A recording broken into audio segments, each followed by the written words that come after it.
जय श्री कृष्ण दोस्तों, बीएसरा फैमिली में आपका स्वागत है। दोस्तों, शरद पूर्णिमा है। आज मैं आपको कोजागरी पूर्णिमा की व्रत कथा, उसके समय, मुहूर्त और किस प्रकार पूजा करनी चाहिए, इसका क्या फल मिलता है, और आज मैं आपको एक अचूक उपाय बताऊंगी संतान प्राप्ति के लिए।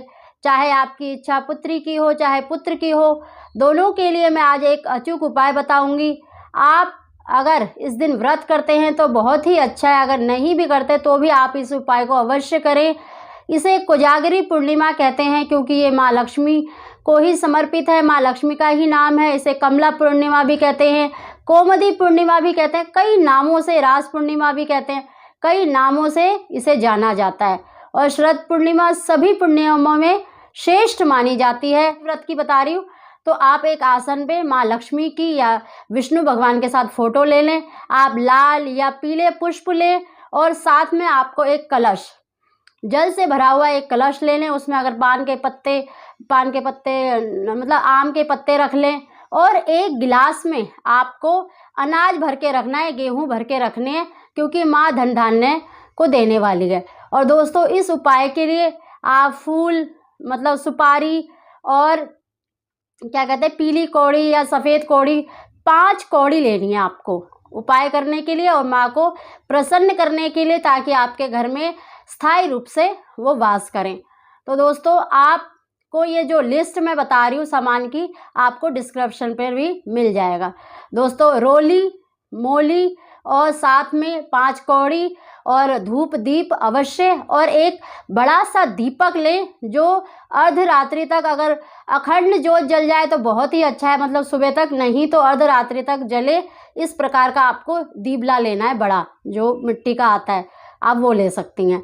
तो दोस्तों, आप एक चौकी पर माँ को रोली से टीका करें, फिर फूल अर्पित करें, उन्हें श्रृंगार भी अवश्य अर्पित करें, वस्त्र अर्पित करें। उसके बाद आपको दीपक प्रज्वलित करना है, बड़ा सा दीपक, और बत्ती आपको मोली की लेनी है। मोली एक ऐसी मतलब दीपक है, बत्ती है, जिससे माँ आकर्षित होती है, माँ प्रसन्न होती हैं, तो इसलिए आप मोली की बत्ती बनाएं। दोस्तों, ये करने के बाद आपको, माँ को पान भी अति प्रिय है, अगर आप मीठा पान लाते हैं तो बहुत ही अच्छा है। और उपाय के लिए आपको एक पान, 2 इलायची और एक सुपारी, अगर कन्या की इच्छा रखते हैं तो सुपारी, अगर पुत्र की इच्छा रखते हैं तो जायफल रखना है। तो आप एक पान के पत्ते पर 2 इलायची रखें और उसके साथ सुपारी या जायफल रखें।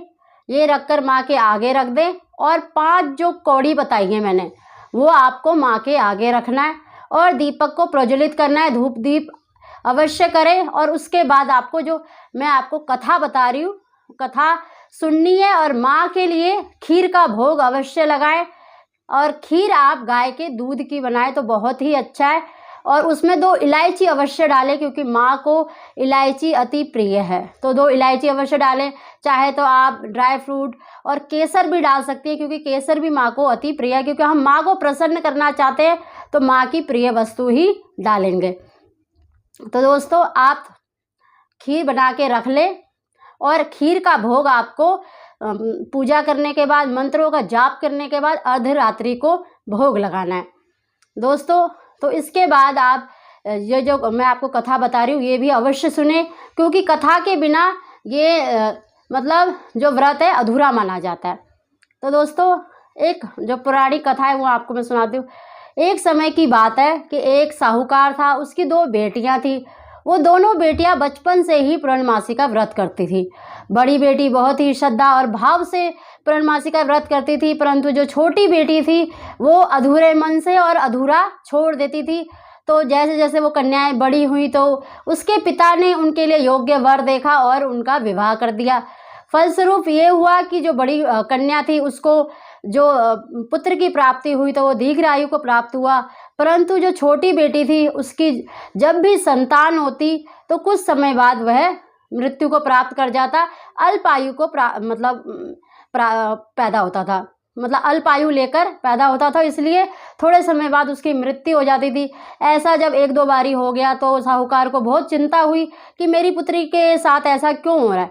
तब वो अपनी पुत्री को लेकर मतलब उसकी पत्री लेकर जब ब्राह्मण के पास गया और उनसे पूछा कि महाराज ऐसा क्यों हो रहा है, मेरी पुत्री से क्या भूल हो गई जिसके कारण इसकी संतानें अल्पायु पैदा होती हैं।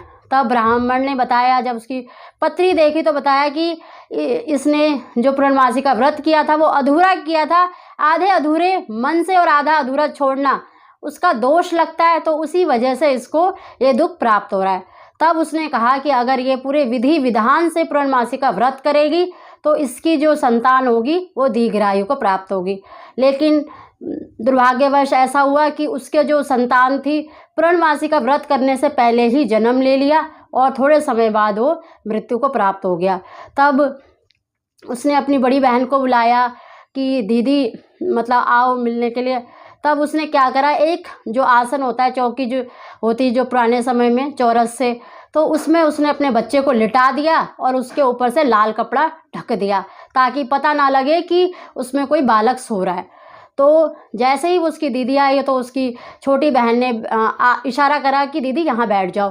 तो जैसे ही वो बैठने लगी तो उसका जो उसने कपड़े पहने हुए थे उसका जो पल्लू था उससे जैसे ही मतलब वो जो बच्चा सो रहा था उसको टच हुआ, स्पर्श हुआ, तो वो रोने लगा। तब उसकी दीदी ने उसे बहुत डांट लगाई कि तुझे जरा सी भी अक्ल नहीं है, तूने यहाँ बालक को लिटा रखा है और वही आसन तू मुझे बैठने के लिए दे रही है, क्या मेरे हाथों से अनर्थ करवाना चाहती है।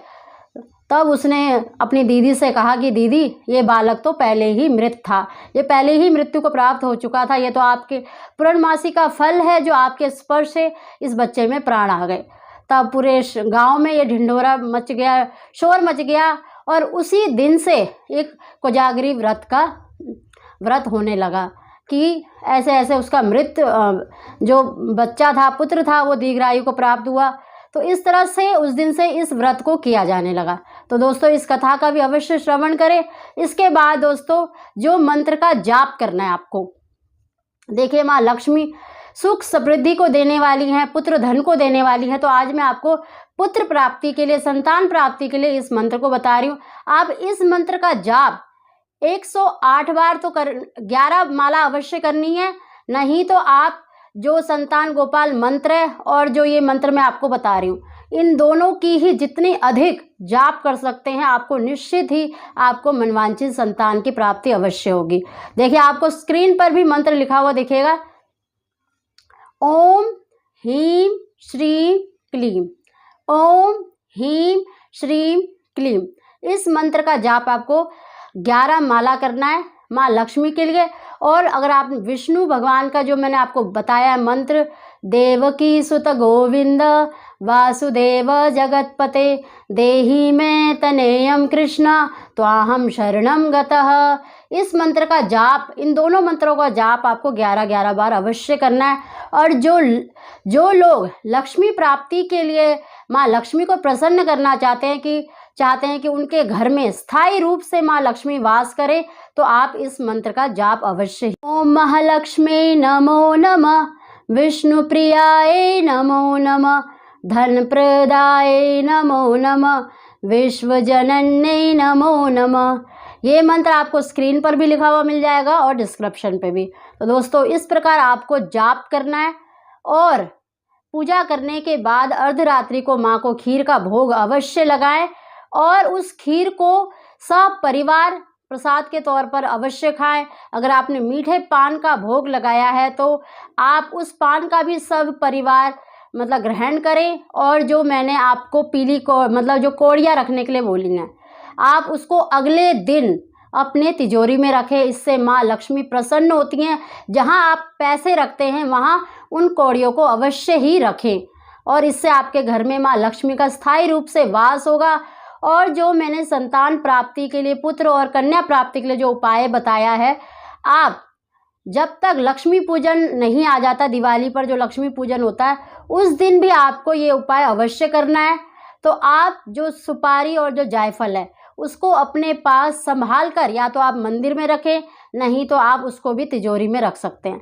दोस्तों ये बहुत ही कारगर, बहुत ही मतलब प्रभावशाली उपाय है। इसको आप जरूर करें और करें पूरे श्रद्धा भाव से और माँ की प्रिय वस्तुओं से आप उनका पूजन करें, भोग लगाएं और भजन के जितने आप हो सके तो उनके मंत्रों का जाप करें। आप कनक धारा भी कर सकते हैं, लक्ष्मी चालीसा का भी पाठ कर सकते हैं, भगवान विष्णु के किसी मंत्र का, ओम नमो भगवते वासुदेवाय का भी जाप कर सकते हैं। जो आपको आसान लगता है उस मंत्र का जाप अवश्य करें। और जो भी आपकी कामनाएं, चाहे धन प्राप्ति की है, चाहे संतान प्राप्ति की है, उस इच्छा अनुसार आप जाप करें। दोस्तों, अगर आपको वीडियो पसंद आई हो तो प्लीज़ वीडियो को लाइक करें। आप सभी को जय श्री कृष्ण।